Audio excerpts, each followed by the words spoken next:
going to do my foundation. This is the foundation I'll be using. It's Mary Kay foundation. As a woman of color, I know it's quite difficult to get a foundation in our skin tone, but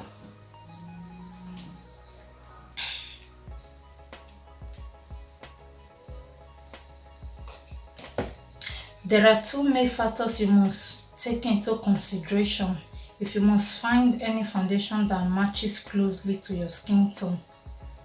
And that is 1, your skin shade, and 2, your skin undertone. I have a warm undertone. My skin undertone is warm, and my skin shade, I am a medium dark skin. I have a medium dark skin tone.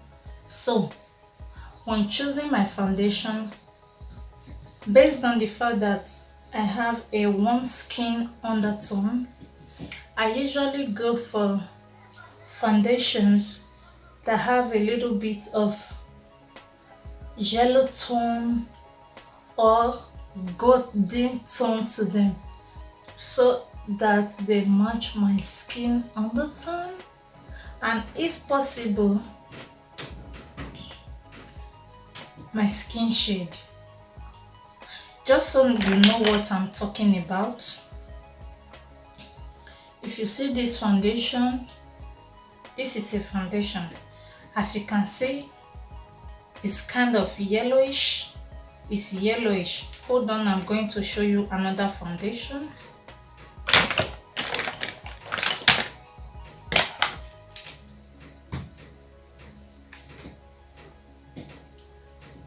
This is another foundation. Can you see the difference? This particular one has an orangey or yellow tone to it, and this one has a kind of red tone.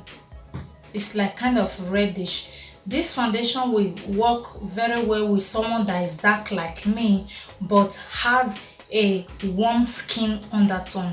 If you want to know your skin undertone, the easiest way to know your skin undertone is to take out your hand outside where there is a bright daylight, then you look at the vein in the inner side of your hand. If it's green, it means you have a warm undertone. If it is yellowish, yes, you have a warm undertone. But if it is bluish or reddish or pinkish, it means you have a cool undertone. So if you are choosing a foundation with a cool undertone as a woman of color, you should go for foundation that has this type of hue to them, a kind of reddish hue. And most of the time it's quite difficult to get a foundation that matches exactly to your skin shade, and there is this method that is very popular in finding foundations that will match your exact skin shade. You have to put it on your chest. If you blend it out and it disappears into your chest, it means it matches your skin tone and your skin undertone. So, and also some people say you should test it out on your neck. If it matches your neck, then it will match the rest parts of your body. That will be a good shade for you. But I, for one, I really do not follow that principle or that method. I just go with any foundation shade that aligns with my skin undertone, not really my skin shade, if that makes sense. So I try to use, as even if it's not my skin shade, I try to use as little as possible, so that when I blend out, you don't see that the shade is quite different from my own shade, but you see that my skin is bright and flawless and looks like basically like I have nothing on. That's usually my aim when I'm putting on makeup, and that should be the aim of everyone. The point of makeup is just to enhance your beauty, when you put on makeup, you're not supposed to look like someone else, but you're supposed to look like yourself, but an enhanced version of yourself. Like this foundations I just applied to my face is ordinarily this foundation will be too, how would I say, is it too bright? Not too bright, it will be too orangey. Yes, it is too orangey. Ordinarily the foundation I used is too orangey, meaning it's too dark for me. It's too dark for my skin tone. If I were darker than this in complexion, it would have worked perfectly. So I hope you get an idea of what I'm trying to say. Now that my foundation is in, I'm just going to move on to concealer. Like I said about foundation, the same rules applies to concealer. You have to choose a concealer that is closest to your skin shade. If I am to choose a concealer that will work very well with my skin tone, if it's in my skin shade as this particular one is, it has to have a yellow hue or a golden, a little bit of golden hue to it. As you can see, this concealer is quite, it has a little bit of red hue to it. So, and as a result, it's not really going to make much difference. So I have another type of concealer. So this concealer is way beyond my skin shade or skin tone. So what I usually do, because this one is not in my skin shade, what I do, I just use a little bit of this with this one that I applied. When you are applying your concealer, it's quite different from your foundation. Your foundation, you can twirl into the skin, you can buff into the skin, but when it comes to concealer, you can't do all of that. You only have to press into your skin, and Beauty Blender does a great job in doing that. It blends everything in place and also at the same time presses it into your skin. I have successfully blended my concealer. I'm just going to set my makeup products in place. I love to start with the concealer because concealer tend to wear off very quickly. So immediately you blend down, it's important that you go in and set with a powder. This is the powder I'm using. It's a translucent powder. And when you are applying your powder, you don't have to waste your products like you see every other person do. Put as much that you think will be enough to set the product in place, if that makes sense. Like if you can see my brush, this is as much as I'm using. I'm not just going in with a whole bunch of powder to set my concealer in place. That will be enough. If it's not enough, I go back just a little bit, one or twice, to reinforce the one that I've applied.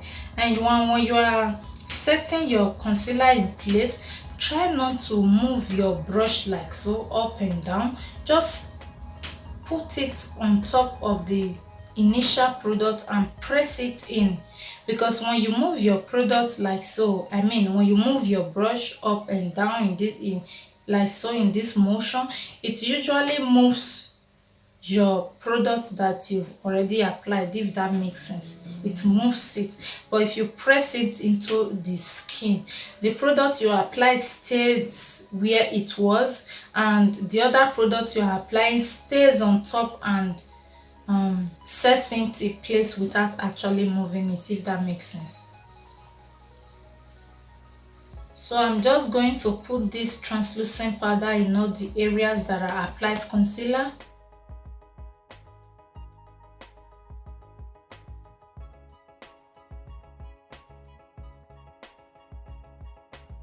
Now I am going to set my foundation in place.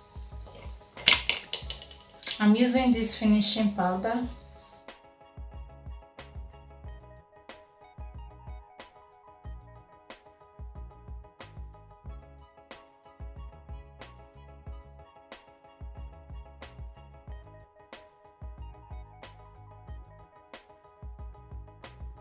When you're doing your brows, you want to make sure that you do not have a contrasting color on your brow to your hair. I'm just going to lightly shade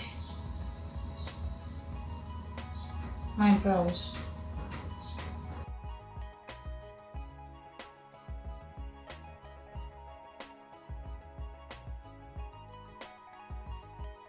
If you look at your natural brows, I'm sure you're going to find some slight difference. So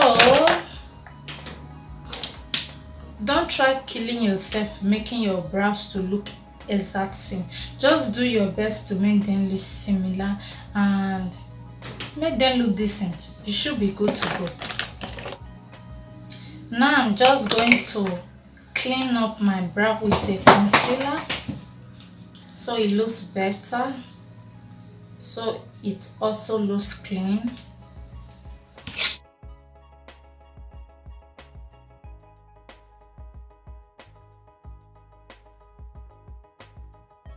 So this is what I use as my blush and it works really well for me.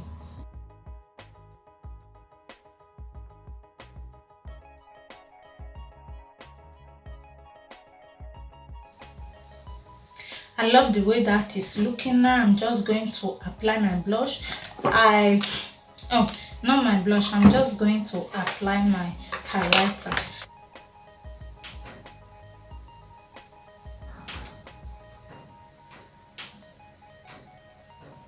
I think that's just about enough. Now I'm just going to bronze my face to bring back a little bit of color and dimension to my face.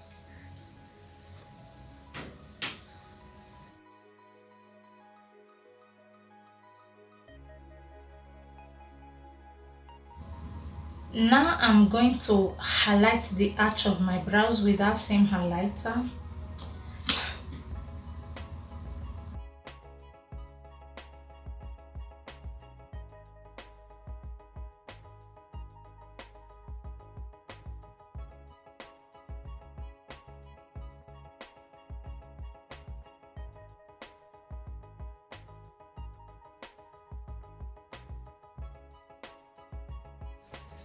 This just illuminates your face, and sometimes I put a little bit here.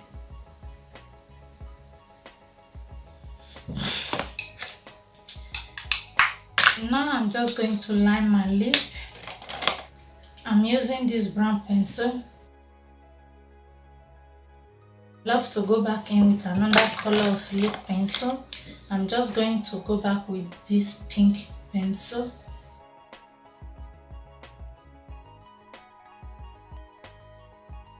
I'm going in with some lip gloss.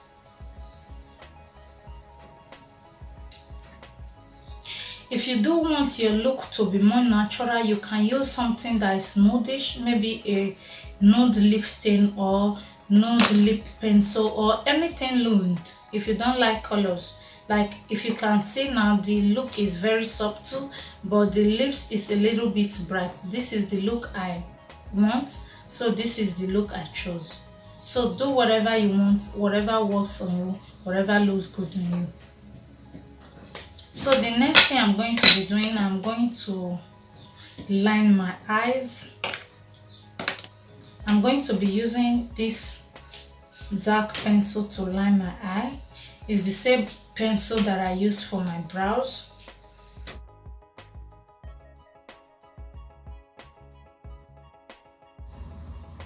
If you do not like false lashes, after lining your eyes, you can just apply mascara and this will be a very beautiful look to rock during the day. And if you want to make this look a more edgy look, maybe you want to wear it at night, you can apply a little bit of shadow and then a red lipstick. I think this look is very much okay to wear during the day because it's not very shouty. The look is very subtle and it's beautiful. So what I'm going to do, I love false lashes, so now I am going to apply false lashes, then I will show you the final result. I'll be back.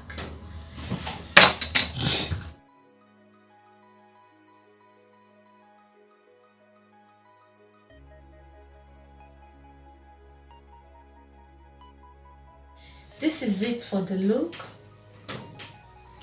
I hope you did enjoy the video. Please ensure that you subscribe if you haven't.